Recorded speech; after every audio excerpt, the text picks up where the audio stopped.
What it is, y'all? Sugar Black Pop, aka Soda Baby, aka Asuka. And you're down to then Soda Talks to me.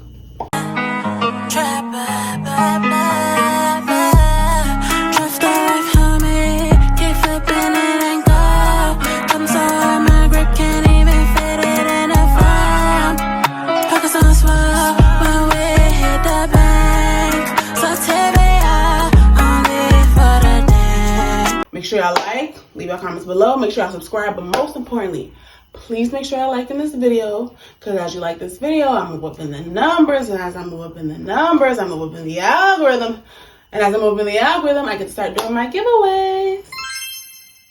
So please make sure y'all like, comment, subscribe, and you know, liking this video is like wiping your feet at the door.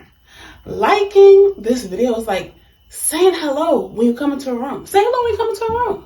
Say hello when you come in the room first. Be polite. Sit down. So make sure y'all like, comment, subscribe. Follow me on Instagram at @IsBlackPop and Soda Talks TV, my backup page. And we'll get into this video. And last on our schedule for the night, we're going to be talking about why certain relationships fail. And, you know, heterosexual relationships are not the only relationships that fail. Gay couple relationships fails.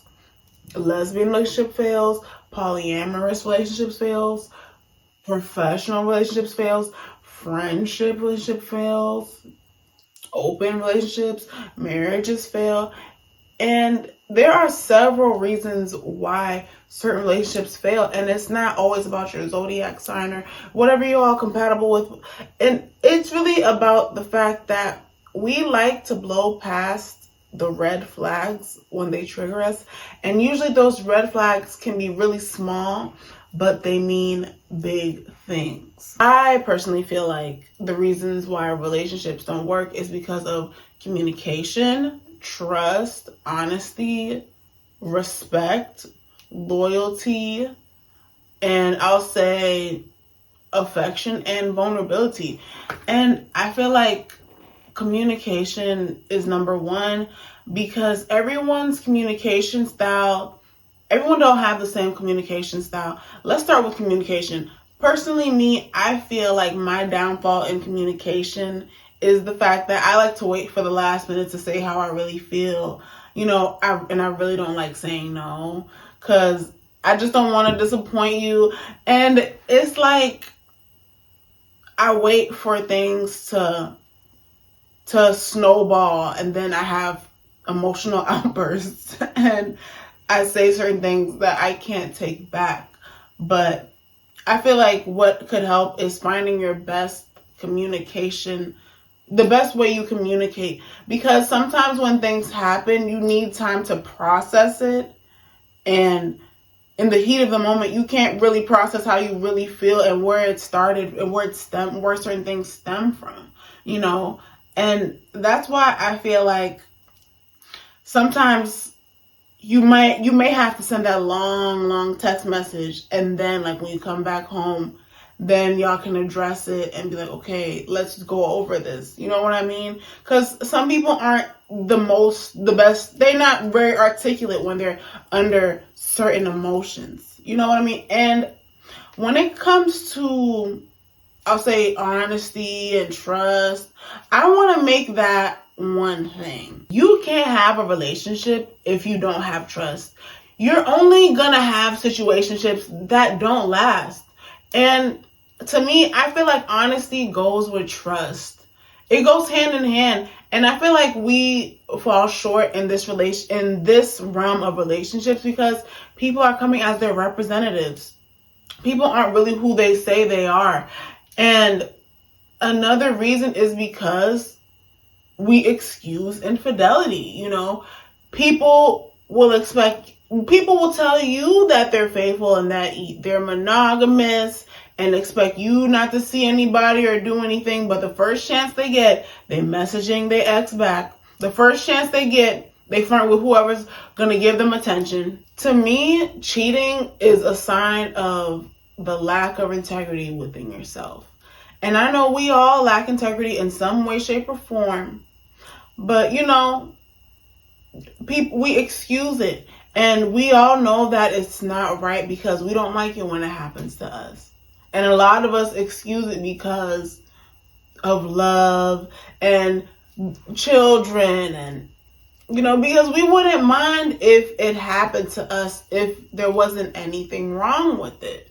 And I've come to a place where, well, I want to say that there are men out there who do just want to be with you, but I'm trying to rebuild my faith in that, because I have come to a place I'm teaching myself how to cope with it, because it's like when you're used to seeing a certain side of people all the time, it's like you just start to believe that that's just really what it is, and it isn't. And I have said in the past that, because of trying to cope with certain people's flaws, I've told myself, okay, it's okay if you bring back a STD test that says you're clean. But that doesn't take away from what needs to be pulled from under the rug, because it's only going to keep growing bigger. And because of that, when someone knows that you're always going to take them back because of whatever ties you have, they can take advantage of that, And one thing that helps me at least try to have faith, because I know at this point nobody really cares about, no one really cares about actually keeping your word to someone that you sleep with nowadays, But I'll be honest, something that's really helped me rebuild my faith in men is, I just stopped dating for a long time. And it's just I feel like I'm always talking about celibacy, but it really gives you the chance to clean your spirit. So you stop seeing men a certain way, and you're still open and able to say that you still love all men of all shades. And, because when you're used to getting hurt and left and abandoned and used, you become damaged, and it's hard for you to trust again. And within that creates someone who's used to always sleeping around. And not only that, with the way that men have been programmed to sleep with other women. And I do feel like some men majority of men just naturally like multiple women. And there's certain things about life that you just can't fight all the time.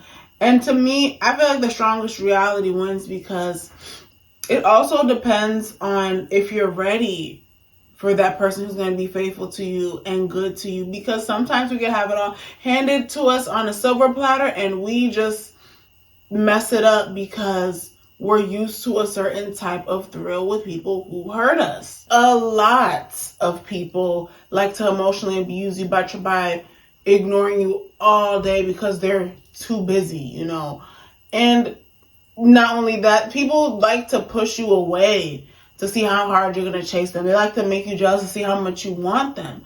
And to me, those are red flags. That shows me that you have trust issues, and you've probably been betrayed in a certain way that you want to relive it through someone else, redo it, be that abuser who treated you that way.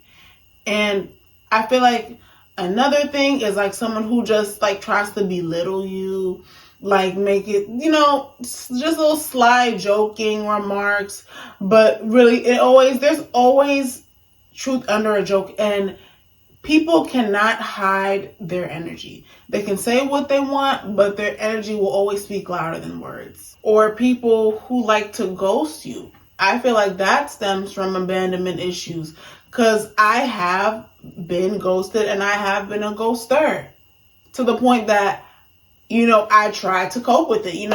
Someone, for instance, if it's a situationship, I like to not get too attached to someone who I'm just because things I'm gonna do if I'm just you, we cannot the mirror because I don't have time for those flashbacks with somebody that I know who don't want me.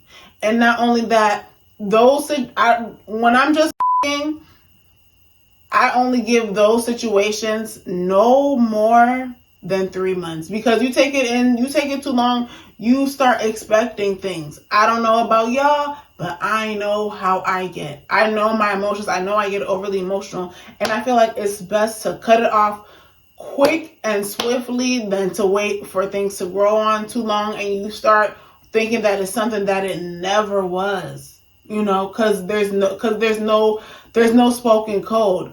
It's nothing, you don't really talk about it because we know we're not supposed to be doing it. I mean, it's nothing wrong. There comes a time when you do just need someone to you. And for me, that person will probably come once a blue moon. I mean, if, I'm having that itch, like if it's been long enough of me, not purposely abstaining, but just not connecting with that person that I feel is worthy. And sometimes that person is worthy to, spend the night and, do what it do. But that doesn't mean that that's the person that's going to stay. Because once I finally realized that, this is just a situationship or an entanglement, it's quick and swiftly. Your time is being counted down. Because that's not really what I want, And in ghosting, I feel like that stems from abandonment issues. And it be the little red flags, the big things that will blow by for months, and then years down on later, we become damaged because we tried not to see it. See something we always knew that was a problem. That we always knew that was there. And I know people aren't perfect, but there's somebody that's perfect for everyone. And most of these things are present in people's character. And it's just the fact that you got to train yourself to know what those red flags feel like. And don't wait for the representation to fall off. You have to train yourself to nip it at the bud, how it feels, and when you feel it, you just have to cut it off or just start pulling back, because the more you train yourself to know those feelings and follow them, the less time you will waste, because you don't want to wait for the entirety, for the representative person that mask to finally fall off, and you see the full horribleness of what that is. And even in friendship relationships, you have to be just as discerning as you are with romantic relationships, because I know that there's going to be ups and downs. There's no relationship that does not have ups and downs. And at least if you stand on certain morals, you will have a strong foundation. And I don't need to make a commitment to anyone until I know that I'm happy and I know that we're both open to communicating and pushing past our limits, and that we're really dedicated to progress and change. But I'm not open to doing it with anyone who's just abusive and you can't communicate and you're a liar and you don't see nothing wrong with infidelity. And yeah, that's how I feel about what makes relationships fail. So make sure y'all leave y'all comments below. Please like, comment, subscribe. Most importantly, like this video. And most importantly, leave a comment. And most importantly, follow me on Instagram at itsblackpop, at Soda Talks TV. And let's keep the discussion coming. And thank y'all for watching. It's your girl Black Pop, Soda Talks TV.